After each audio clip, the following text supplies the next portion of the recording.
going on, Jerome's? So besides day 5,972 of Kirk Cousins' Contract Watch 2024, the Vikings should and could be in the market for finding their future franchise quarterback. Now, they could stick a pick at 11, or they could be shifting their way up in the draft order. And we said this a bunch. So I feel like the sweet spot is number 3 overall with the New England Patriots, and for a couple reasons. Because I love me some Gerard Mayo, but I think that New England is going to be bad for a while. I think that roster needs a severe overhaul, and I think that they are more than just a quarterback away, and it is certainly possible that Caleb Williams goes 1, and or Drake May or Jaden Daniels goes 2, and maybe New England isn't really into either Drake May or Jaden Daniels at that spot, and they see an opportunity to get multiple draft picks and rebuild the foundation of this rooster, and then go find themselves a quarterback at some other point, or maybe they have faith in Mac Jones. I don't know. I don't know, man. But again, long story longer about the Vikings potentially trading up. So our guy, Darren Doogie Wolfson. Now, Doogie on his podcast specifically said this is more speculation than anything. But again, it's so funny. We're so starved as fans that just like we take anything, all the rumors, all the innuendo, all everything, man. And we're just like, baby. But like we said, take everything with a massive grain of salt. Believe half of what you see and none of what you hear, but it's fun. I mean, as long as you understand that even these rock solid, this isn't a rock solid one, but even like the rock solid bedrock reports from like Pelissero or Schefter or Rap Sheet are still like, I don't know, like 65% BS. It's really enjoyable this time of year, man. So don't take this too seriously. But Bucs Insider compiled this from Doogie's podcast. Quote, down in Mobile at the Senior Bowl, there was a seed planted with New England by the Vikings. I'm not suggesting talks have advanced. It was one of those, hey, we'll circle back to you, presumably next week at the Combine in Indianapolis. But some sort of seed was planted in terms of, hey, is there any interest on your front to move off that number 3 pick? Now, it's interesting because everyone and their mom is basically retroactively saying that, hey, the Vikings were certainly interested in trading up for a quarterback last year, notably Anthony Richardson. And now the Vikings could potentially move on up and get their quarterback of the future, which is also certainly interesting as well. Plus, I feel like a lot of outlets are really embracing it. So Josh Edwards' latest mock draft over at CBS does have the Vikings trading up to a numero trace with the New England Patriots after Caleb Williams goes 1, Jaden Daniels goes 2. Vikings move up and take Drake May, a.k.a. the Kevin O'Connell clone. Look at that jawline.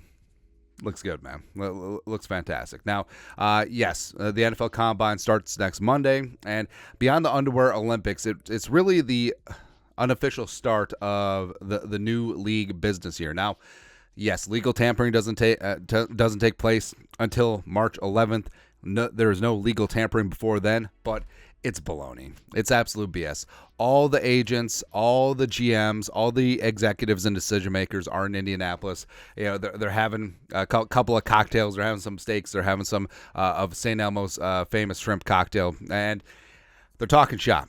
They're talking shop. And also, I mean, Kwesi wouldn't be doing his job if he wasn't at least inquiring at every single pick. And same thing with Spielman did. And it got caught on video a couple years ago when the Panthers were on the board, and then they took because everyone was thinking that, hey, the Vikings are trying to trade up for Justin Fields, but the Vikings were actually probably trying to trade up for J.C. Horn, but I digress there.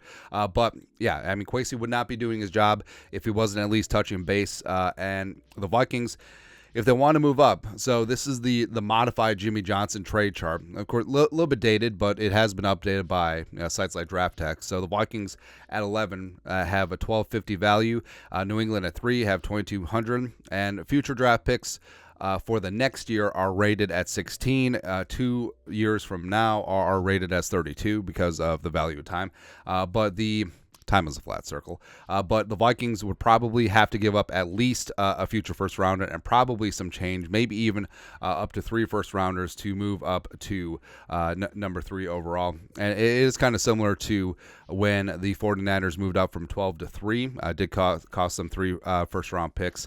They took Trey Lance. Didn't quite work out. But I do think it's a spot where just putting all the tea leaves together, I do think that the Vikings could make a move. Now, it is contingent on New England saying, like, hey, we don't like the third quarterback available. We don't want to take Malik Neighbors or Harrison Jr. or Joe Alt or Fashanu or whatever, guys that could be cornerstones of this franchise. And we're fine trading down, getting multiple first-round picks, and going from there.